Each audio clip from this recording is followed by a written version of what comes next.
Hello, welcome to the conversation on News Central Television. This is the program where we bring you up to speed with all the political happenings on the African continent. I am Gbenga, Aborowa.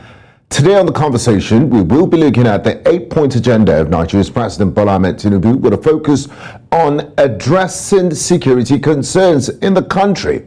Also, we will be switching gears to developments in Gabon, where the new military leader, General Brice Oligui in Gbenga, says suspension of democracy in the country is temporary. We'll go on a quick break, and when we return, we'll get straight into our first topic of discussion on today's conversation.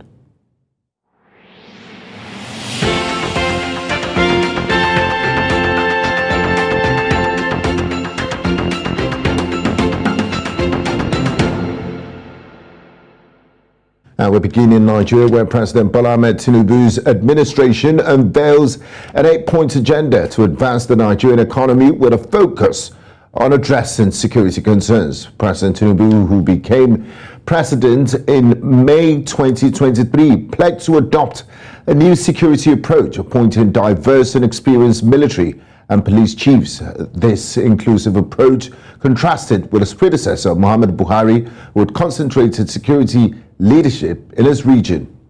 President Tinubu emphasized his commitment to national security, promising to address equipment and funding issues of the armed forces, aiming to swiftly tackle security challenges and safeguard the nation's unity. Now, joining me this evening on the conversation is Air Commodore E.K. Gabkwet. He's the Director of Public Relations and Information of the Nigerian Air Force. He joins us live from the nation's capital, Abuja. A warm welcome to you, Air Commodore Gabkwet, and thanks for joining us on News Central TV. Thank you so much for having me. Now, Air Commodore, yes, it's a pleasure to have you join us. Now, to kick things off, could you provide us with an understanding of how the Nigerian Air Force intends to play a pivotal role in President Tinubu's 8-point agenda, particularly when it comes to ensuring security? Okay, we have said this on several platforms, and that is, the Nigerian Air Force has been so lucky, especially in the past 8 years, and indeed in the recent times since the coming in of the current administration. And why am I saying that? I'm basing my my postulation on the fact that we have been well equipped in terms of acquisition of new platforms. Our trainings have been enhanced. Already we have over 250 Air Force personnel that are overseas of various types of training, from piloting, engineering to regiment and all of that. Already we've received so many of the platforms that have been purchased from the Nigerian Air Force, and we're still expecting more by the end of this year. So when you look at all of this is definitely, you can probably say that the Nigerian Air Force is well equipped for the task that has been assigned to the current service chiefs. Since the coming on board of the current administration, and which has led to the appointment of the new set of service chiefs, inclusive with the Chief of the Air Staff, Air Marshal Hassan Abakar, you agree with me that there has been a renewed vigor to the fight against all forms of criminality, be it banditry, be it terrorism, be it insurgency, oil theft, and all of that. And the reason is this: the service chiefs have resolved that the era of hiding place for all of these criminals, or treating them like with kids' gloves, is over. Criminals will not be spared, and no matter what it takes, the armed forces will ensure that they go after them and ensure that they smoke them out, and so that our people will have the breathing space, we will have the avenue to go back to their daily lives. So these are ongoing processes from the southeast, the southwest, northeast, northwest, all over the country. The armed forces are working overtime to make sure that our people have that peaceful environment that they need to continue to work. So it's an ongoing efforts, and I believe that with what we have on ground, and of course with the support of all Nigerians, we definitely begin to get this semblance of peace that we all desire in our country. Now, so efforts are ongoing. Yes. Commander Gabkwet, when President Tinubu speaks of ensuring the safety of law-abiding citizens and maintaining national unity, could you elaborate on how the Nigerian Air Force plans to align its operations and initiatives with these critical goals? And in the past, we've seen a sort of some sort of inter-force rivalry. How do you ensure that there's synergy among the armed forces and also all the security operatives in Nigeria to align their operations and initiatives with the critical goals of maintaining national security? Now, let me point out something that is very unique with the current set of services that we have. For the first time, if I'm not mistaken, in the history of Nigerian Armed Forces, the Chief of Army Staff, Chief of Navy Staff, and the Chief of Air Staff are all cosmates. When we say cosmates in the military, we mean people that started their military careers together the same day, the same year, and they finished together. So we have services just to add to that, sorry to interrupt you. Just to add to that, Air Marshal Hassan Abubakar, the Chief of Air Staff, and the Chief of Naval Staff were also ex-boys of the Nigerian Military School, Zaria, NMS 82. I happen to be an ex-boy too myself. Yeah. Oh, that's interesting. So you understand when I talk about cosmates, the cosmic spirit has been built right from childhood. So if we have seen any sign of jointness with the last set of services, then what we are beginning to see with this set of services is something that will be much more better. And because of that journey that they've had for a very long time, obviously cooperation and synergy has been improved. You can ask any personnel you see out there in the field, you will realize that there is so much cooperation and everybody is working together to make sure that we bring these criminals down on their knees. Now, for the Nigerian Air Force, if you have observed, our operations even in the southeast and south-south has been intensified. Of course, when we are working in the riverine areas, definitely the Nigerian Navy is also there to support us. The same thing with the Nigerian Army amphibious units and all of that. And the success that we've been reporting of recent has shown that our operations are massively succeeding in ensuring that all of this oil theft that has been going on is reduced to the barest minimum. And of course, because of the intensified operations in those regions, we have seen that the amount of drilling, the amount of oil output that we're seeing has also increased. So the results are out there for all Nigerians to see. In the Northeast and Northwest, specifically in the Northeast, I can tell you that the level of threat that these terrorists have continued to pose for our citizens has also gone down. You will recall that just about last week or so, the NYC camp that has been closed for close to 13 years has just opened. That is not by mistake. And that is a clear indication that peace is gradually coming back to Maiduguri and environments. So it is a major feat for the armed forces, and it's something that I think Nigerians should appreciate the armed forces for what they are doing. So these things couldn't have been possible if the synergy between these services isn't there. So I think it calls for a lot of commendation and encouragement. And I think if Nigerians will do a little of that, the encouragement that armed forces require will be there, and that will spur them to do even more. In the Northwest, we're seeing the same kind of synergy with the Nigerian Army that are on ground there. And of course, because of all of these efforts, we're seeing that activities in agriculture have also picked up, and schools that were hitherto closed, of course, have all gone back. And people are beginning to realize that the support that they give the armed forces is the key enabler, to ensure that they get the job done and make sure that our people go back to their lives that they used to have in the past.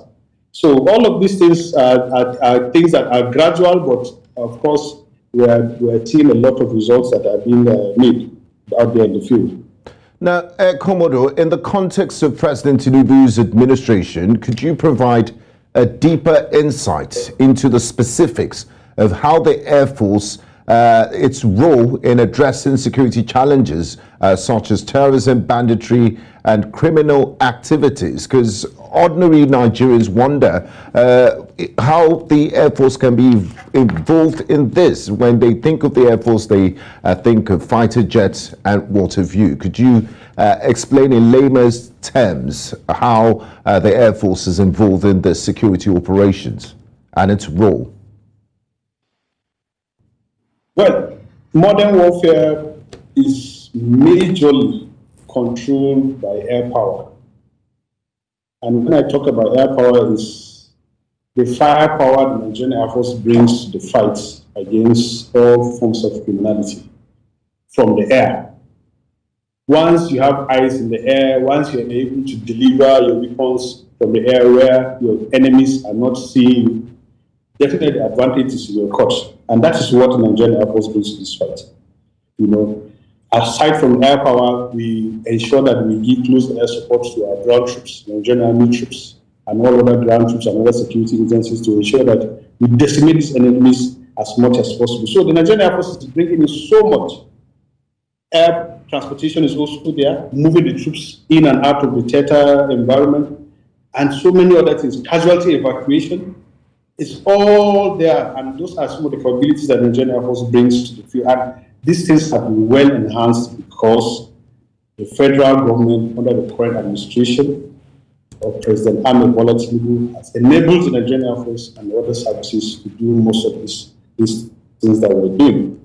And don't forget, too, that the assistance that we also render our civilian counterparts are also there. INEC. During the elections, you saw what Nigerian Air Force did. During the flooding in Enugu and Bayelsa State, we are all witness to what Nigerian Air Force brought to those assistance that we gave those states in trying to evacuate those that found themselves in those areas that were flooded, and in ensuring that we reach out to those communities that ordinarily you cannot go there by road or even by boat. We fly into those areas, supply relief materials on behalf of some of these agencies. So all of these responsibilities are some of the things that the current administration has enabled the Nigerian Air Force to do, because they have seen that investing in your armed forces, the Nigerian Air Force, brings in so many other things into play, not just throwing bombs and all of that. It can also be of importance to civil authorities when the need arises. Now, Commodore, you did mention earlier that the president has promised more platforms and more funding for the Nigerian Air Force to buy modern equipment in order to carry out a constitutional mandate. Now, let's delve deeper into potential reforms or changes within the Nigerian Air Force. Can you provide specific examples of areas where improvements or transformations might occur under President Tinubu's administration?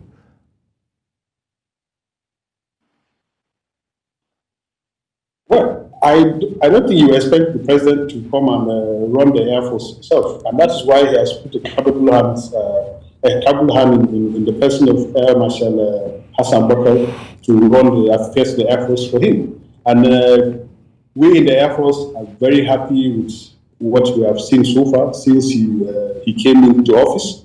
And what did he do when he first came into office? The first thing he did was to overhaul the entire Nigerian Air Force operational environment. And why did he do that? He has observed that we have not been able to maximize the potentials that jointness brings to joint operations. So having done that entire overhauling, he was able to now realize the areas where there were gaps. And immediately he made sure that he filled those areas with the right manpower, with the right leadership, and ensuring that equipments are deployed for the purposes that they were meant for, and all of that. Making sure that our ground troops get the best of trainings and the best of equipments, and making sure that the pilots receive the best of trainings. And of course, We make sure that they go for their recurrency trainings, whether it's overseas or locally, at the right time, and the engineers to get the trainings that they require. Of course, when you talk about all of those things, you make sure that the spare parts for most of these aircrafts are also readily available. So all of these efforts have been in place. And one important aspect that he made sure that he tackled is in the area of safety management. Because when you're operating a service like the Nigerian Air Force, which is highly technical, safety is a major enabler to ensuring that your operations are successful. And so many indices that has to do with safety have been in place. Some of them include ensuring that our Nigerian Institute of Safety in Abuja is up and running effectively.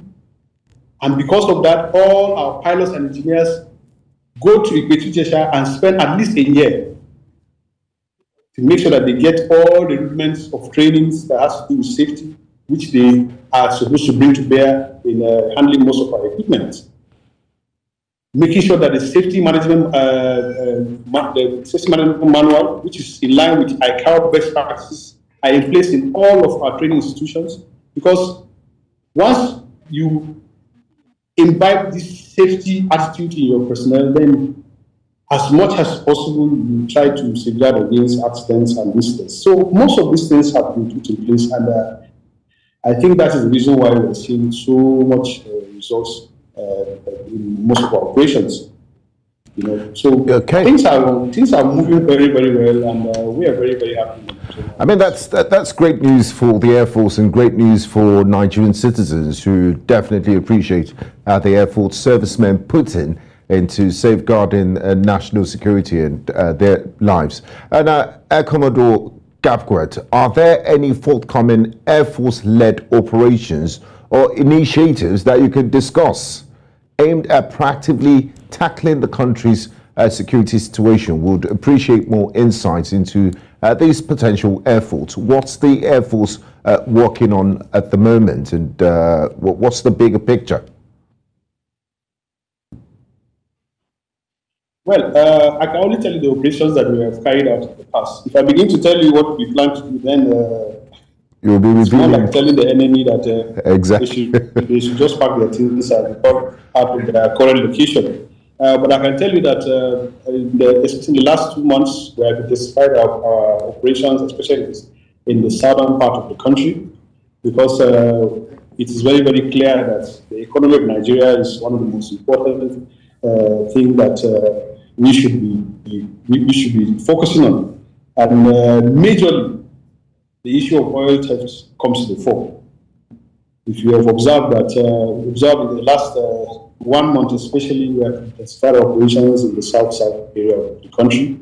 And we believe that through some of those strikes that we've carried out on illegal refining sites, we have seen a drastic reduction in those illegalities, which we believe will translate to increased outputs of oil that is being sold to other countries, and of course also translate to an increase in our economic output, which we believe will also translate to everybody's welfare in this country.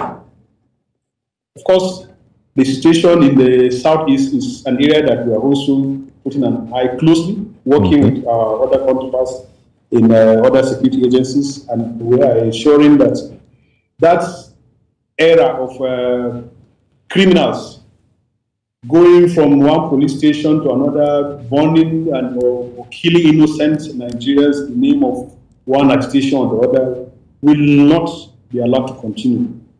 We will not allow any form of criminality to succeed in this country. We don't want to know under which guise it comes under.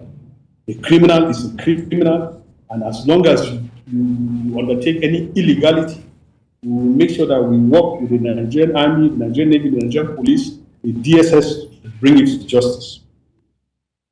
We will not allow anybody to continue to run the situation the way it has been in the past.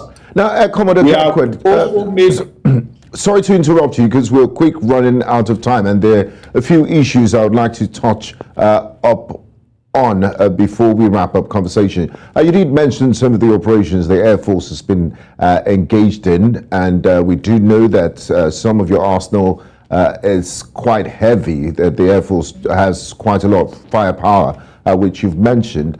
And some of these operations take you to areas that are highly populated, densely populated areas with civilians. And also there's a potential to degrade the environment when you drop some of these munitions and arsenals.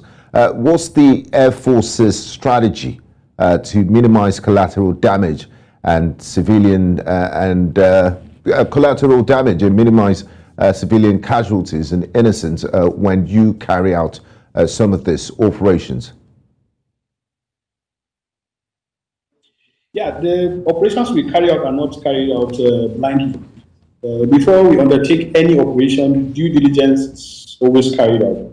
Of course, you know, intelligence is a very, very important aspect in all operations that we don't just go about throwing bombs on people's heads and all. No, the intelligence are almost on point anytime we do most of these operations, and it's not a one-day thing. Before you strike any place, of course, you must make sure that that area is well surveyed and all of that, and of course you're getting the information that are required to make sure that we don't put innocent civilians in harm's way. We are working for them, so their livelihood or their survival is our most important priority, and that's why you hear of very minimal collateral damage in most of our operations. And where mistakes are made, we come out to admit it, and we take the necessary steps to make sure that it doesn't happen again. But most times, our operations are intelligence-based, and we make sure that this intelligence is very much verified before we carry out any operation. Talking about the environment, I think if you are talking about how terrible the environment has been polluted, I don't think it is the military that you should blame. No. For example, if you seize a stolen vessel with crude in it, yes, and you know that's a highly polluted environment, we've seen the Air Force carry out operations to bomb some of those vessels, and it would the result of that is that it's going to spill its content into the rivers or the seas and cause further pollution. Are there no other ways of dealing with such to send a message? Yeah, if you are talking about pollution, I think it's very unfair for you to begin to blame the military or the other security agents who are trying to discourage the main culprits of environmental pollution, and that is those that are engaging in all the illegalities in these oil producing areas. They are the major culprits. We are talking about people that are busting pipes day in, day out, and they're siphoning fuel illegally and polluting the environment. The little aquatic lives that we have in the areas are all there. These are the people that you should concentrate on, not the armed forces that are trying to discourage the activities and the people that they connive with to steal our oil. We are not encouraging any pollution. Rather, we are trying to checkmate the activities of these criminals. That's what we're doing. It's more. Yeah, but some say it's tantamount to killing a mosquito with a hammer when you bomb some of these vessels. But moving on away from that, and no one is blaming the Air Force for the pollution. We're just saying, you know, there might be other ways you could look at the situation. Now, finally, Air Commodore Gabkwet, before I let you go, to maintain transparency and engage the public effectively, can you elaborate on the communication strategies and channels that the Nigerian Air Force uses or plans to employ in order to keep the Nigerian populace well informed about his contributions to national security and the progress made on the new Chief of Air Staff and the new administration?